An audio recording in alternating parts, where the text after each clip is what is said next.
Hello, Internet. Welcome to That Someone Show on Tuesday. I'm your host, Tim TK, joined as always by Jose Fuentes. Frigid Jose Fuentes. Yes. Brent Larson. I'm feeling just fine. Thank you so much. And Ron Fortier. Howdy, y'all.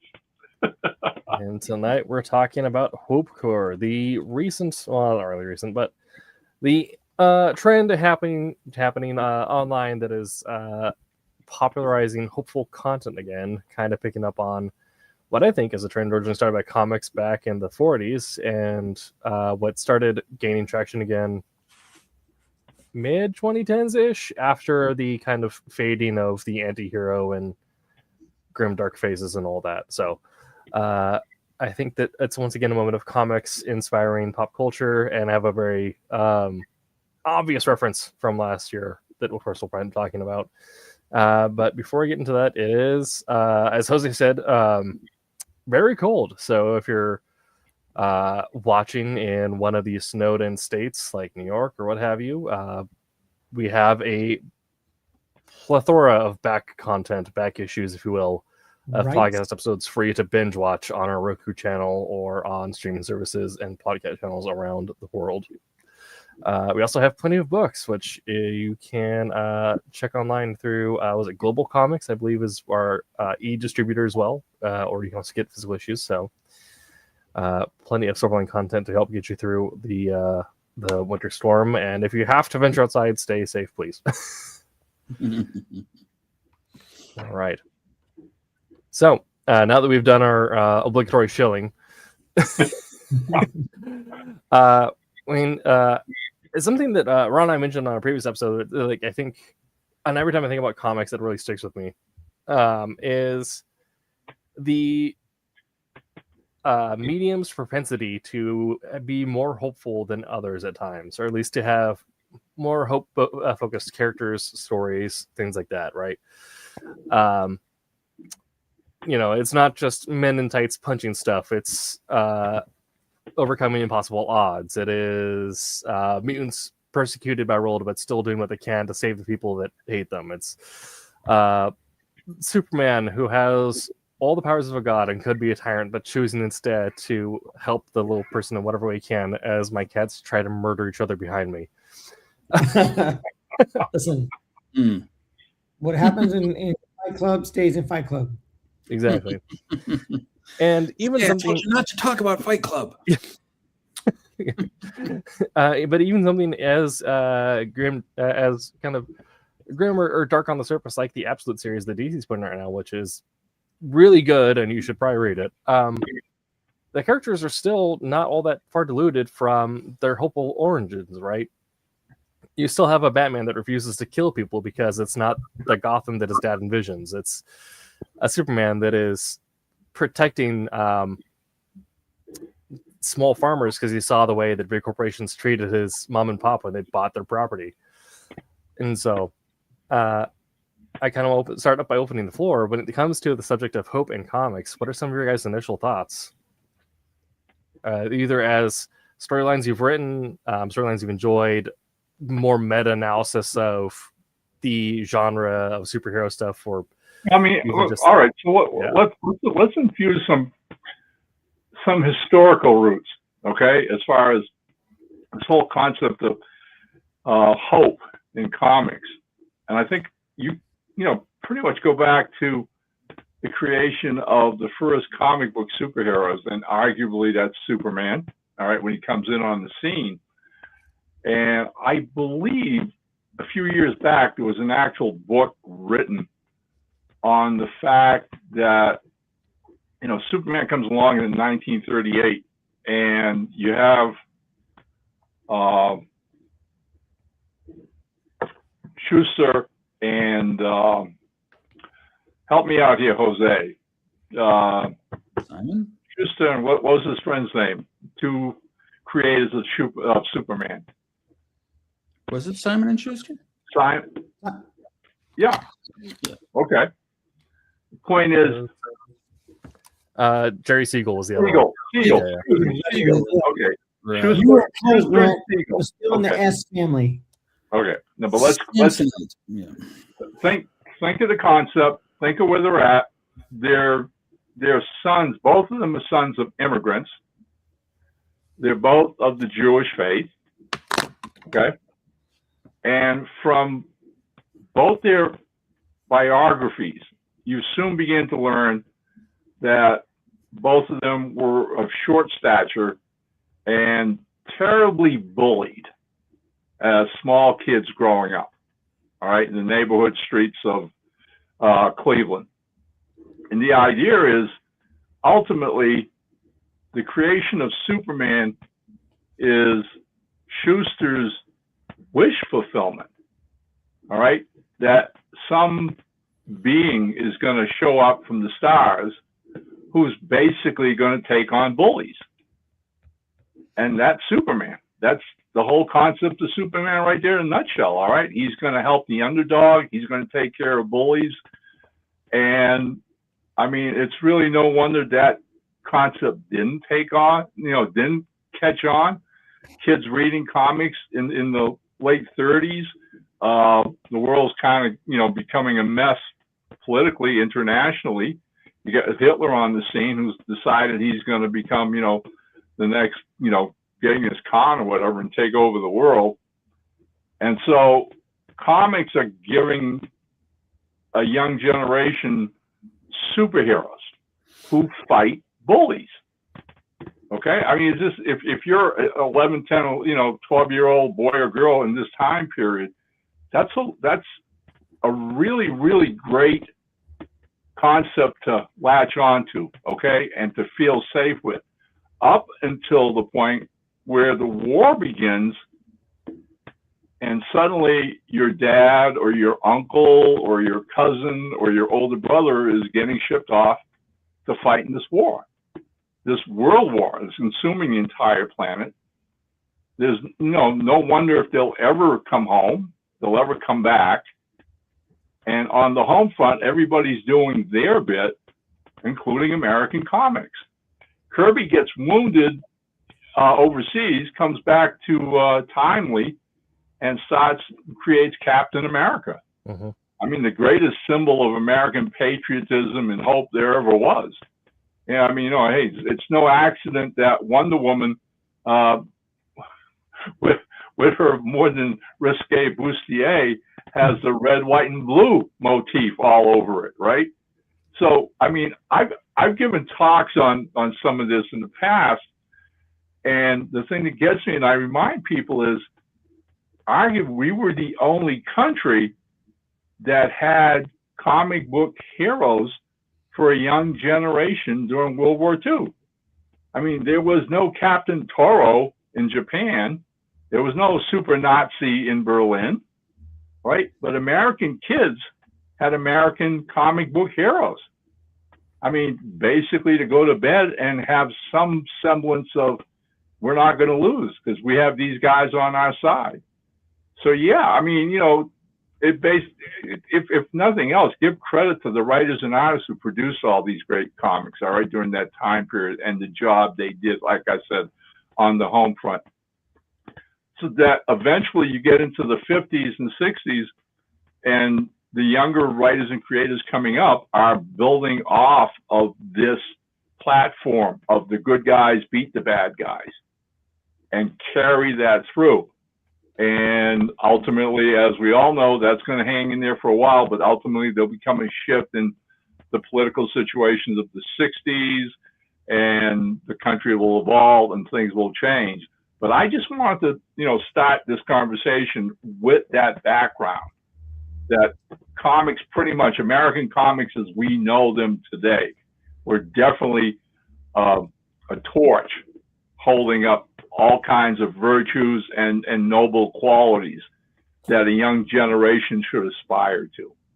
What happens after that? Hey, again, things go their own different ways. Yeah. Well, also, and then you can also get into, we mentioned that the shifts in the 50s and 60s and the transitioning there, and we kind of have that moment where romance comics and westerns kind of become more of the common thing. And then telling to Korea going into Vietnam, we get the rise again of superhero comics, which then leads into the golden age essentially from that point onward, and that reintroduction of we need to have heroes in our stories. The idea of and we can get metaphysical with it. Idea of creating mythologies and comics being the modern American mythology. It's the way of how do you create a story to explain something or to persevere something, right? The Norse created Thor to understand why thunder strikes and to give their kids a reason to not be afraid when there's thunder and lightning. Well, it's the god of thunder fighting giants to protect you. And then similarly, not like a inverse, but like similar but different. You get to on those Japanese comics, manga, which I think are very much in line today, but coming out of the 50s, you have in the 60s, you have things like Gundam and other stories, which have a similar. In World War II had a similar influence on because it's kind of hard to escape that. But you have things like Gundam, where you have characters who are fighting for hope and a sense of moral honor while fighting in a war that they may not necessarily believe in. And the idea of, how do you exist in unjust wars or in unjust systems, but still try to be a good person and ultimately come out the side having done more good to protect the people in your life. And so I think, Ron, you're absolutely like hitting the nail on the head there, is that it is something that is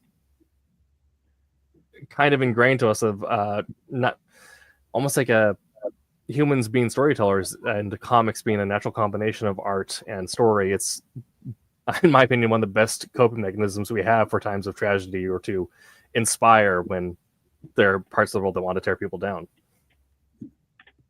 Oh, I mean, if I can add a little something to that, I mean, and this is just based on my own experiences personally, all right, over the years, and all the conventions I've been to, all right, having been doing this for so long, I have literally had the experience of meeting fans who literally would come up to me at a show and primarily tell me about my run on the Green Hornet, which was like the early 90s, late 80s, early 90s, right? A couple of years of 2.5 years of writing about this classic radio pulp character, right? Who, again, as I wrote him, for my own, upbringing as a baby boomer myself, all right? I mean, I infused in Britt Reed and his assistant Cato that whole Shining Knight thing. They were good guys. That's the way I wrote them, all right? And they fought the bad guys. At the same time, to take away from that simplicity, I was trying to write good stories with suspense, action, good villains, etc. The thing is, when we do this job, guys, we have absolutely no idea of who is going to be picking up these little mini stories, all right? And I can remember sitting at a con like 10 years ago, and this young guy walks up to me and basically tells me flat out that the Green Hornet came out, the second issue came out in the middle of his parents' divorce when he was like 11 or 12. And his whole world had gotten turned upside down, big time, right? And comics were one of the anchors that got him through that. And then turns around and tells me, especially yours. He said, every month I look for that issue of the Green Hornet. He says, because it was something to take me out of that awful real world around me. Mom and dad with their lawyers and fighting for who got custody of this, and my sister and I having to deal with this and whatever, right? And the guy's there thanking me for helping him get through that. That's awesome. I want to talk about being humble, guys. Okay, absolutely humble. I mean, I'm a comic book writer. I'm just writing stories that I hope entertain people. Okay, But I think it again behooves us at the same time to understand that the stories we do write will have impact. The stories we illustrate, the stories we draw, we'll never know completely, what people we reach with good storytelling. And that's why it behooves us, all right, to really be honest and truthful with our talents that God's given us, to do the best we can with them, to write the best damn stories we can write every time we sit down in front of this bloody machine, to draw the best we can draw, all right, and to put out stories out there that maybe some people are going to latch on to, like a lifeboat. And that's it. I'm off the soapbox. It's a nice soapbox. Yeah. Oh, hey, that one experience of that guy just choked me up. My wife was sitting next to me, and after he walked away, she's handing me tissues because I started tearing up a little bit. Okay, I'm just a regular Joe. I love comic books with a passion. I think all of you guys have figured that out by now, and it's just something I love to do.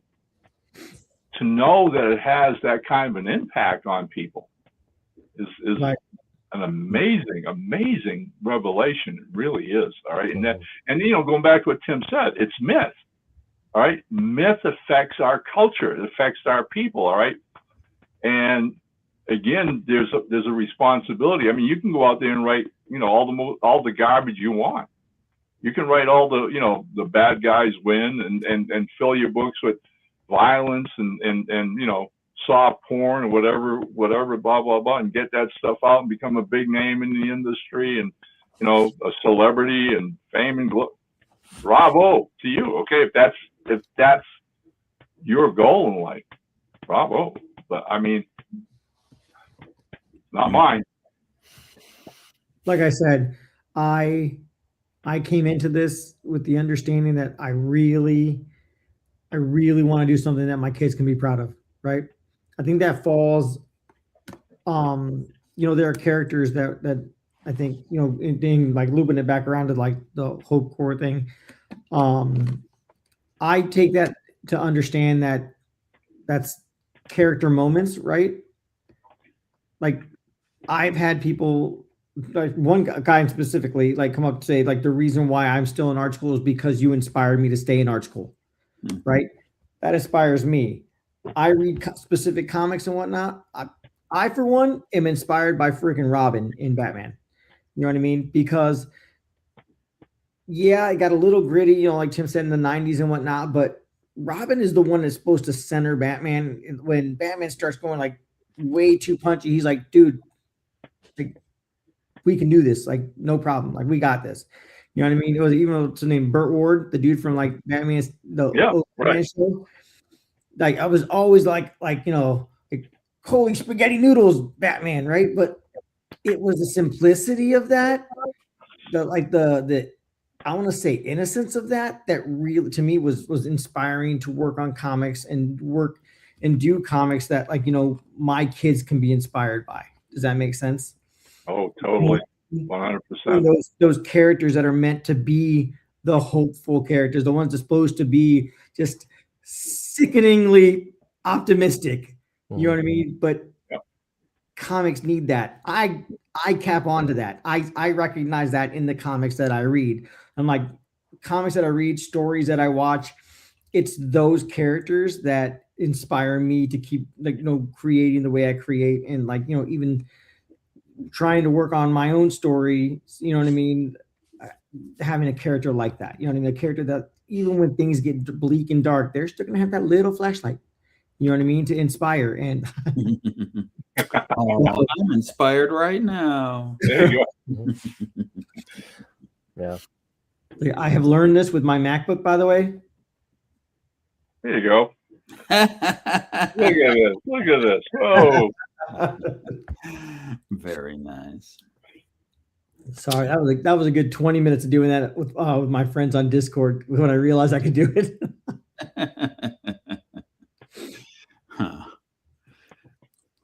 Yeah, I'm inspired by hopeful characters. You know what I mean? I just that helps me want to read the story. Like even when things get bleak, you know what I mean? Mhm. Bleak in all stories they have, like even Star Wars got bleak. You got Empire Strikes Back. You know what I mean? Things got bleak. Mm. And there was hope in the end. You know what I mean? You had Yeah. simple characters that were hopeful characters. So Mm. like the Ewoks. Don't hit me, Tim.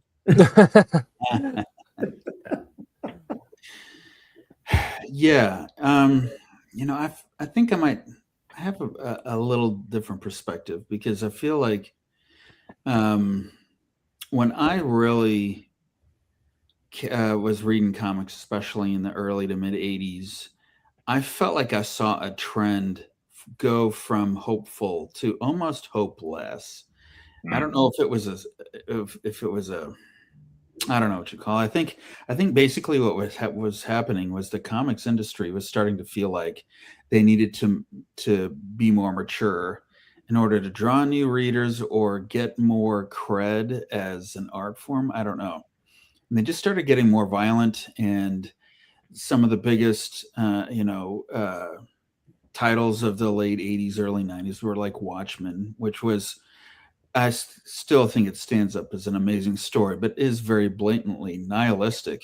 And then you have The Dark Knight Returns, which was Batman basically getting off the chain. So we're about as far away from Adam West as you can get. And just kind of going from there to the point where it almost felt like, and then you had characters like Lobo, who was very, and Guy Gardner, very anti-hero types who reveled in their basically being as immoral and violent as they could get.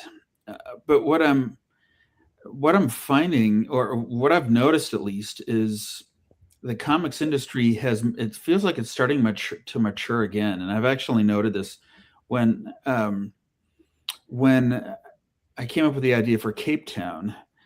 It was after watching the show The Boys, which is about as dark and frankly unhappy as you can get.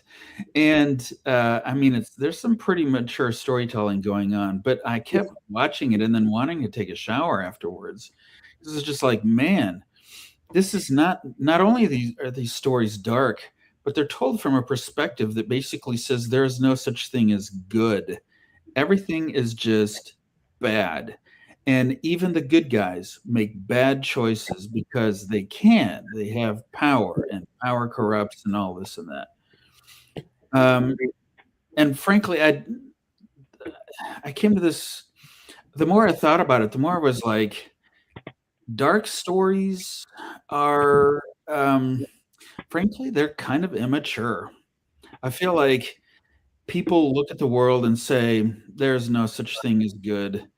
That is a great excuse to not do good yourself. If you have $20 and you see a homeless guy and your first thought is, there's no such thing as good in this world, you're not going to give the homeless guy $20. You're going to go blow it on yourself, and you're going to feel good about it because you got to see the world the way it really was. And at least you're being honest. But the truth is, there are a lot of people that are trying to do good things in this world.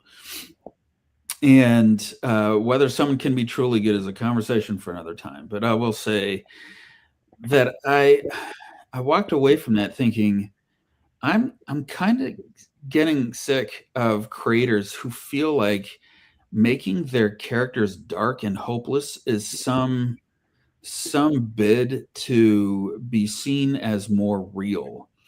And I just don't buy it. So as I've started to see, and I think you're right, Tim, there's more story, like I think of Ted Lasso, who is, it's a great show, but it is predicated on the idea that if you try to be kind, that it will infect the people around you and maybe help things. Okay. It might be a little too sitcom-y for the real world, but it is an intriguing idea. And I'm starting to notice that in comics, there seems to be a maturity in the storytelling that says we can be real without being hopeless. we can tell stories of people who have real problems. And so Gotham City is as bad as it's ever been, yes. But Batman still won't kill. And people are asking why, and the writers have to defend Batman's choice. They don't have to say Batman finally just went off the deep end and killed some guys. I mean, no, what they do have to do is explain why he would never do that. Superman has the power of a god. Why doesn't he just finally get tired of people asking him to do stuff?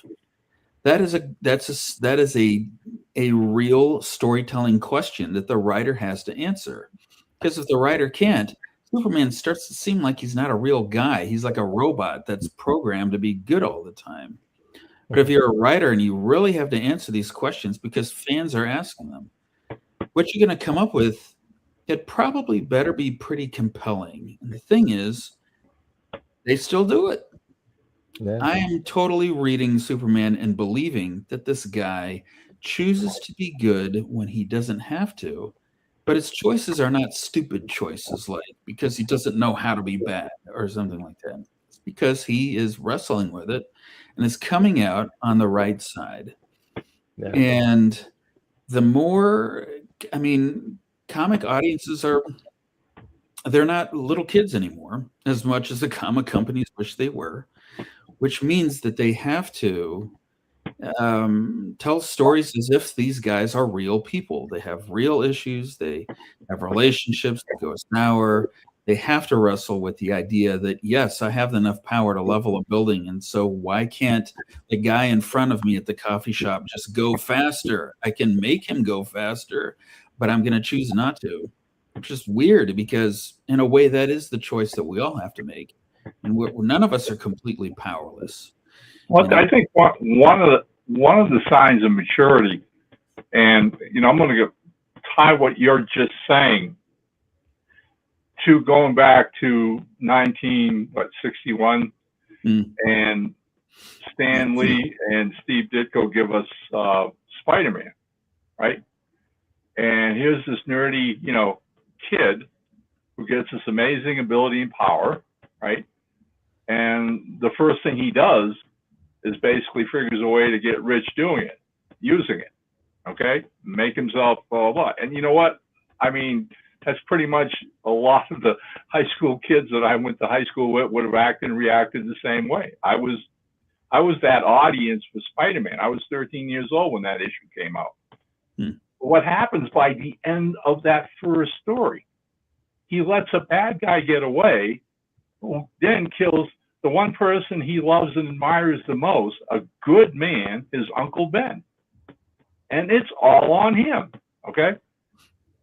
What Stan Lee did in that short little story was basically saying, hey, if you're going to grow up in this world, okay, I don't care who you are, right? Every act that you do, every choice that you make has consequences. And that, to me, is that maturity you're talking about, Grant, okay? I think our writers today are coming to grips with that, okay?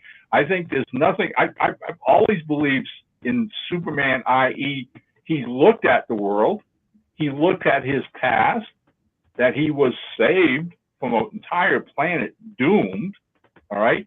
If that isn't a torch in his soul that says, wow, I've been blessed beyond measure in this universe, maybe I should give some of that back to other people from this ability I have, all right? And that would be my twist on writing Superman, all right?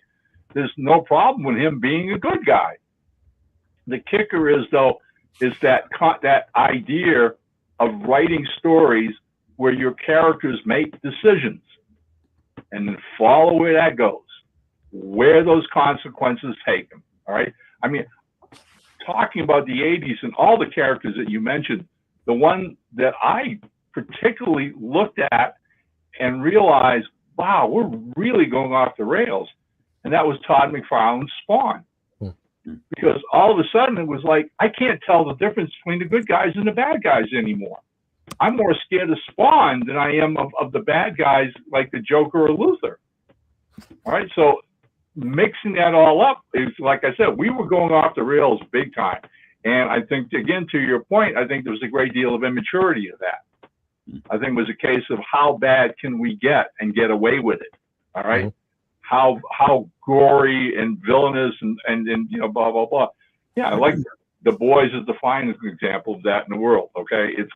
It's basically, you know, egos the size of the moon thinking, you know, okay, I can do whatever I want. Yeah. Sorry. It's not the real world. It really isn't. Well, hitting on the Spawn and then also The Boys, to your point, Brent. The Boys was originally came out in 2006, so that was right coming at the tail end of that anti-hero rush.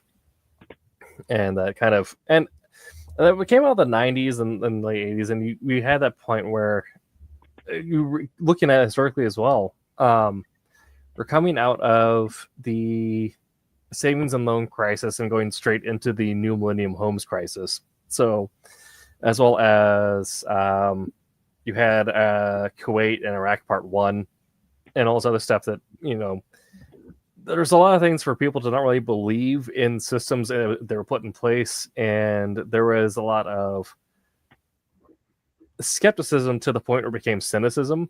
And I'm all for, like, a healthy dose of skepticism is usually well placed, but you have to handle it in a way that it's reasonable and impactful, and they can resonate on a right. The classic feedback you give as a manager is don't just complain unless you also have an idea for a solution. And so those are things where there was skepticism without looking at the end of the tunnel and saying, like, okay, how do we fix the problem? And then hitting on that same thing, Brett, where I'm going to spoil DCKO issue 2. So if you're not caught up, yeah, it gets weirder from there. So this, as much as impactful as the sport is going to sound, trust me, it gets weirder and cooler. But you get a moment where Superman does the ultimate sacrifice, and this is a case where you can have grit and skepticism and real stakes without making it lose the point. Mm-hmm. Superman makes the ultimate sacrifice during the fight on Apocalypse, or on Earth Apocalypse, Apocalypse Earth, because he's thinking about the fight, the rules of the game, and he understands there's rules in this game, like similar to how we think about the world. There's rules in the world that we have to play by. And he says, okay, well, the rules say that I have to be like Apocalypse in order to win, and Apocalypse is a monster who destroyed worlds, but he also did the ultimate sacrifice to gain ultimate power. He killed himself in the heart of Apocalypse to gain the Omega Sanction. And Superman is fighting Lex Luthor, and what Superman hits at the moment where he's thinking about this is, like, he's not thinking about, okay, how do I get ultimate power for myself to win this tournament and become a god? He looks at Lex getting close to the finish line, and he sees the world under the control of a oligarch megalomaniac and all the suffering that would happen, people being saved by him. And Superman says, whatever I do, I cannot allow that many people to suffer for that long. So he takes the Omega Sanction solely for the point of, this is a form of self-sacrifice. I'll give it up as soon as I give a chance. I just have to make sure that Lex does not enslave reality. And my favorite panel where you get the Superman is when he drops in front of Lex with the Omega Sanction. That very good panel. Look it up. And then I'll talk about this run as well, because I love Jed McKay's X-Men. And I mentioned before about how much I love, you know, X-Force coming into Messiah Complex, Utopia. These are good storylines, but they're also very dark and at times too cynical. They can be, right? You have a very militant Cyclops married to a very militant Emma Frost, and to the point where they're like, why do we even bother working with the humans? Then we get to the Krakoa storyline, which is, okay, we've created on Paradise Island again. The whole point is we need to work with the humans. Like, we can have our own mutant secrets, but we need to make sure that we're helping people too. And then we get to the end of Krakoa. The mutants have lost everything. The world is in shambles. They're separated, divided. Scott is having a hard time of it because his vision's collapsed. And Magneto comes to him and says, we have powers. We don't get to hide. You're a leader. You don't get to hide. You have to help people. And Magneto, who is currently suffering from disease, his body's failing him. He can't use his powers as much as possible. Later on, you know, and it works if he has some knowledge of X-Men, does a thing where he gets into a Super Sentinel and controls it to save a small town in Alaska, as well as a rampaging mutant girl. And he's saying, I can save both of them. As X-Men, we don't get to make the call who lives and who dies. We do what we can to save everyone. which rehabilitated villains, if done well, a great example of adding hope to your storyline, right, is the idea of there's good in everyone. You just have to find it and make it resonate with them.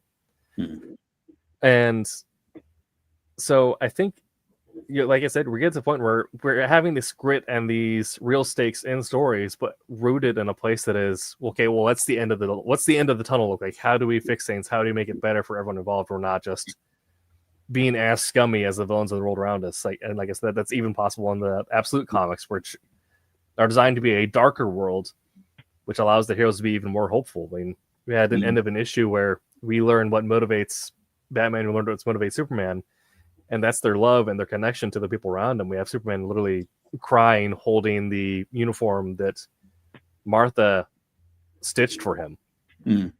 And that's what gets him to don the blue and red as opposed to the black that was the colors of Krypton, was his love and connection. And I think that when we're looking at approaching these storylines, and we're not just trying to add cool factor, like Ron's saying, we want to make it also emotionally resonant and make it so when people are reading it, they actually feel like they have bettered their lives for the 15 to 30 minutes they've spent with that issue. Yep. Like they've brought an emotional conclusion, like for that, like even if it ends on a cliffhanger or if it ends with on a high, you're like, man, that was awesome. You walk away from that, go grab a drink that you meant to drink, or go to the bathroom because you didn't go for like the last 15 minutes while you were reading because you want to finish the book, and just be like, yeah, dude, that was awesome. Yeah. Like you're saying, Jose, and the cliffhanger moment, like in Empire Strikes Back, their rebellion is falling apart. They've been separated. Han is frozen. Vader has more or less felt like it feels like Vader won at the end of that, but it ends on the fleet with Luke saying, "No, we'll put it together. We'll get it done." Yeah. Right? Yeah. That was. I mean, they could have ended the film with Boba Fett flying away, and Leia watching them go and roll credits. But of course, no. Audiences don't just need hope. It's hopelessness is just not a strong enough reason to tell a story. I mean, if your end emotional response you want people to feel is, wow, I feel so crappy about life, it's just not a very worthy goal. So I understand people wanting to tell a sobering story that gives you an idea of the way life can really be. Okay, I respect that. But I can tell the difference between an author telling me that kind of story and an author who is literally trying to bring me down in the service of telling a dark, soulless kind of story. I think that's probably why I will never be a Garth Ennis fan. So That's fair. Yeah. But no, I can't stand why. Didn't Garth Ennis do a run on Punisher? Yes, a couple times. Yeah. That's like one of my darker writers. I know I didn't like his web series for Age of Revelation that took some weird turns, but I think it might have been editorial getting their hands involved in it. But Tim Seeley, who did Hack Slash, which is a very good example of like how you as creators, like both writer and artist, can shove hope into a hopeless paradigm to get that nice little contrast. Because Hack Slash is literally a story about the last girl from a slasher incident and a reformed slasher going around and fighting other slashers and monsters to save people. And so you have a lot of horror tropes, both in the art and the writing, like a lot of slimy colors, like jagged lines, really like well-crafted like monsters and panels designed to make you feel icky when you see them, but you always come to the moment of, well, no, it's going to end out good because the last girl and the monster are actually working for you. Yeah. And now he's working on X-Force, which I just started. I'm hoping it follows a similar route, but the idea of the X-Force, right, is always the militant arm of the mutant nation. They're, but So still this idea of like they're the people that get the job done, no questions asked, and they do it in a way that may or may not be couth. But what they're doing this time is they're saving the future first mutant president, and they're training her, they're preparing her, they're making sure that everyone in her life is set up to make sure that she survives. And then they'll still do moments where they're like, well, what are you going to do about this anti-mutant fascist whatever? And he's like, set it on fire? Like, we're extras. What do you think? Yeah. We can save as many people as do. All hands. Yeah. Do you remember there was in the Joss Whedon run on X-Men, do you remember when the X-Men were like, Wolverine's like, let's take her out, and Cyclops is like, no, but wait, we need to make that. Yeah, actually, just do it. Yeah. I laughed my head off. That was so great. Yeah. Yeah. Well, that's, I mean, like how Jose saying that he was inspired by Robin, like the comic inspired me was 97 Cyclops, that like the guy was like, it's like, no matter how bad it gets, I have a plan, and if executed, we'll get out of it all right, and everyone will survive. Right. And the plan is, Wolverine, come back. No, crap. Storm, go save Wolverine. Yeah, I probably will. I mean, I just love Captain America. And I think part of it is because, I mean, the dude is surrounded by a world that he didn't make, and that is telling him his ideology is outdated and his methods are silly, and he is basically dedicated to the idea that it's never going to go out of style to do the right thing, never give up. And then he doesn't just, I mean, I love the fact that he doesn't really have powers, but when he walks into a room, the supervillains tremble. And that's because he's just so good at what he does. And he got there not by being born with powers, but just by practicing like crazy. And then just being in all these battles and deciding that he was not going to give up made him into something true, fictional, and yet something that inspires, I think. So, I mean, we're all going to be in situations where people are looking at us and going, it is stupid to be selfless right now. It's better to be selfish. Get what you can get. Do whatever you can to improve your own stock. And when we choose not to be selfish, then somehow the world is improved. And to be able to capture that into a character is pretty cool without it being two-dimensional or one-dimensional. But I don't know. That's something I would love to do as a writer. So. Yeah. I mean, kind of to pull it back into, because we have like coming up on the last 15 minutes to get back into our shameless shilling. When you talk about, it's going to be top of mind because I've just recently revisited it, but we talk about books like Kalis and then Achilles is London.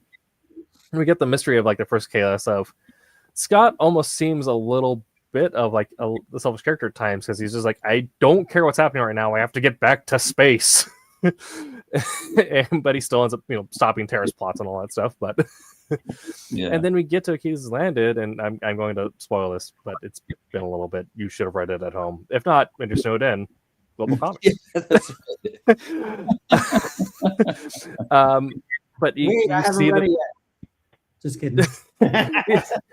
You see that there's a revolution happening on this other planet, and Scott and his people have become invested. They've become involved, and Scott's like, well, people need us. Like, I have to get back. I have weird space powers now, and people need me. Yeah. I'm writing the next arc, which I have the end of the series in sight. And I have had to wrestle with this idea of the stakes need to be high, which means there are going to be innocent people that get killed. And Scott is going to have to live with that. Now, I'm not going to shy away from the idea that dark stuff does happen in the world. It's just the response that the people that I'm writing have that really is going to concern me.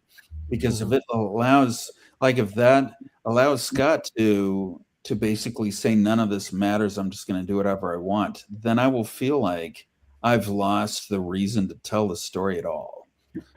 So, yeah, imagine you guys know what I'm talking about. Yeah. Yeah. Wolf Hunter is already mostly done. I think I just need, actually, no, I think, yeah, Wolf Hunter is all done with writing. I just need art done on it, but that one wasn't too hard to find the Hope Train because it's set in World War II and you're dealing with a British spy. But you have the moment where it's Willard who is dealing with PTSD and injury, and he is given the off ramp of essentially at this point he's been shot out of the sky, he's broken. If he wants to, he can just go back to civilian life and not be really asked to do much else. But he's asked to do something, both by his country, and the country asked him to do stuff when it's Churchill. He's kind of like, I'm not sure I'm sold on this. Because I also looking at this historically, people in England at the time knew the kind of person that Churchill was, especially if you're in a circle and you're like, I'm being used, I'm a pawn, but they kind of need you at a point. But when his friend asks him, says like, look, I vouch for you. I have faith that you can actually help us do something important here. That's what gets him into the spy game. And it's both that moment of connection that makes him put up with his very eccentric Welsh companion, as well as jump into unfamiliar waters and become a spy hunter. And it's that idea of tying into it's your personal connections, that personal affiliation, and that, and not just a sense of duty, but the sense of I'm actually helping people right now. Yeah, there's something about that era that really I've talked about this ad nauseum with my mother because we both love reading fiction from that time period, but also different nonfiction books. And the fact is, it was a time when moral choices weren't just theoretical. And the idea that I need to make a stand against tyranny isn't just, I mean, in 21st century living, I don't really have to make that choice very often. And when I do, it's something cynical, like I need to stand against the tyranny of my HOA or something stupid like that. Yeah, I need to buy this from a mom and pop shop and not Amazon. Yeah, exactly. Say no to higher prices. Battle. Yeah. But in World War II, not really. I mean, that's why it's such a fascinating period, is where people had to make life and death choices for something right or wrong. So, yeah, pretty compelling. Yeah, I think when we write and we get involved and imbued in our characters' lives, ultimately, as time goes on, especially if you're doing a series, it starts to, question your own morality and your own values. And one of the moments that surprised yours truly is after about like 15, 20 years of writing this comedy superhero, right? Mr. Jigsaw, Man of 1,000 Parts, pretty much inspired by, comedic, characters like Plastic Man over the years and whatever, right? There's this young guy who can fall, break apart and control his body parts with his mind. He's the Jigsaw Man. He pulls himself back together again. And so Gary and I, my artist, we do like 7 or 8 issues of the series over a couple-year period. And we build up this backstory with Charlie, how he got his powers. His name is Charlie Grant. How growing up as a kid, his hero was the typical Superman character. And then our world was Captain Justice, and he'd read Captain Justice comic books. And that's why he wanted to be Mr. Jigsaw, Man of 1,000 Parts, right? Because of his hero, Captain Justice. And what happens is, after like I said, 6 or 7 issues into this series over a period of a couple of years, I start wondering if we're not challenging Charlie enough as to who he is and what he does. And so I start thinking, okay, what if he had to deal with death? And how would that come about? And what would the results be on his worldview, etc.? And thank the good Lord, eventually an idea came along, and the concept of the story was basically, it begins with him at a signing at a bookstore in the mall. And in the middle of the signing, these two people who belong to the University of Maine approach him, and they're scientists. And they run these labs and do all this research, and they're wondering if he might not be able to come and allow them to study him because of his unique abilities. And maybe that could have all kinds of repercussions and value and whatever, right? And Charlie turns him down. Charlie goes, nah, I'm not some kind of a freak to be put under a microscope in a lab, and blah, blah, blah, and sends him on this way, and literally walks away afterwards and doesn't give it a second thought until a few days later, who shows up at his home but none other than his real-life hero, Captain Justice. Captain Justice is basically our Superman, right? All-powerful, he can fly and whatever. And he tells Charlie, put your costume on, get on my back, and let's go someplace.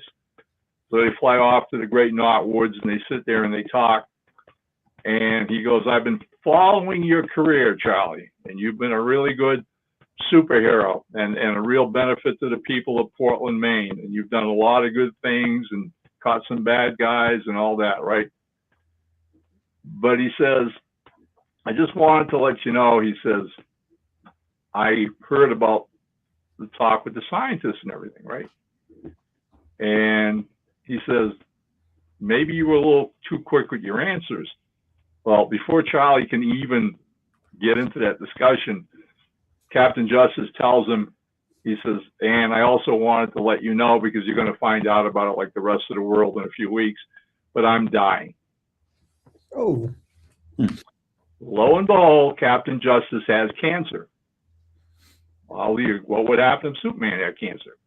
And there's nothing they can do to cure it. It's incurable, unoperable, and within a few months, he's going to be dead. To which point he tells Charlie about this whole idea of choices and consequences. To be a good man, to be a good hero, all those kind of things is something that, you know, again, it's going to be the core of who he is, and what he leaves behind is his legacy. Charlie's dumbfounded. He can't believe that his hero is going to die. Justice flies him back home to his apartment and leaves, and the scene switches to, sure enough, a couple months later, and Charlie and his girlfriend and family are watching the news, and there's the funeral procession in Washington for Captain Justice, and he's being surrounded by the other superheroes at that time. And Charlie's in tears. His hero's dead, right? And he's watching go. Turn the page to the last page of the comic, University of Maine, Science Department, and in walks Mr. Jigsaw. Walks up to those two scientists he'd met months ago. They turn around and looked at him. Mr. Jigsaw, what are you doing here? And he takes off his mask and said, my name's Charlie Grant. How can I help you? End the story. We put that out, and we got such an amazing feedback on that. It was like, again, it's like you write a comedy superhero and it's just for laughs. That's all you're ever going to do. But the writer in me started to realize, I like this guy. He's got a lot of potential, but he's not even tapping them. Okay. And why not? Boom, boom, boom. And you ask those questions as a writer, and suddenly the answers start coming. And sure, we got to get a little more, mature and adult with our storytelling, but it's to tap that other level that he needed to reach to get to. Yep. And that is frankly the fun part about being a writer, is to look at your character and try as best you can to make them a real person that if they have a moral conundrum, whichever way they choose, it's not for any reason that's, like easy. Frankly, living is hard.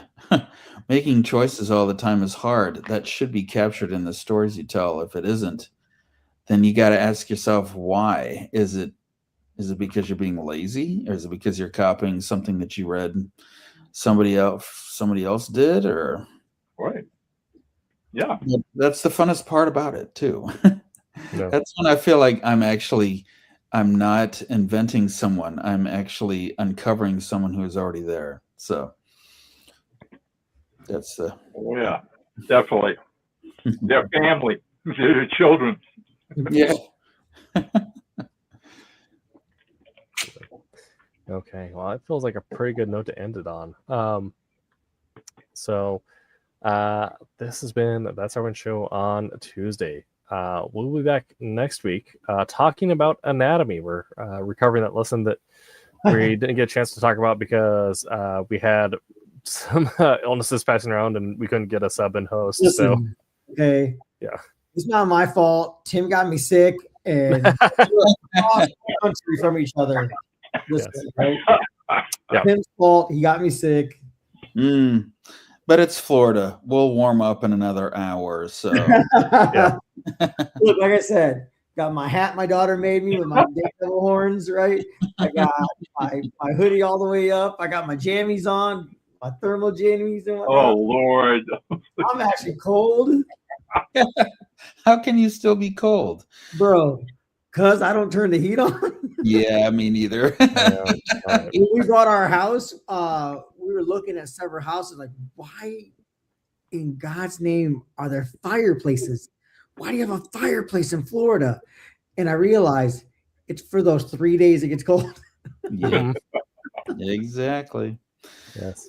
I'm like, tell my wife, why do we have so many blankets? We've got like 50 blankets. Now I know. I just need that reminder. 3 days out of the year. Right? 3 days. Mhm. 3 days out of the year. That's why I make jokes like when I first moved down here. When people were like, oh, like it's so cold, like winter is crazy. It's like, yeah, I remember winter down here. It was a Tuesday. Yeah.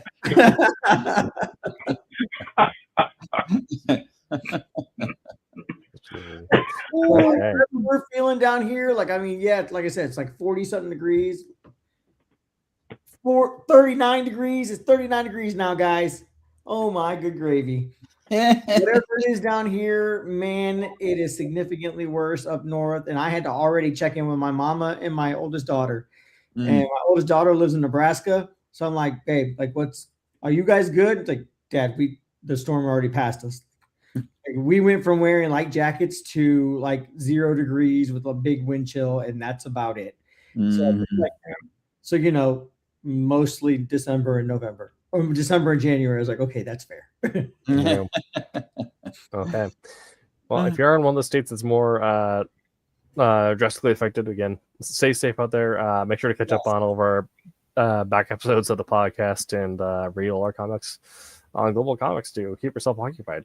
all right. Yes. Right, there are good books on whatever that just Global Comics. I almost drew a blank on that name.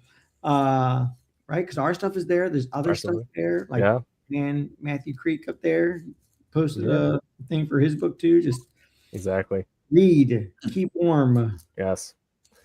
Enjoy the modern American mythology. That's right.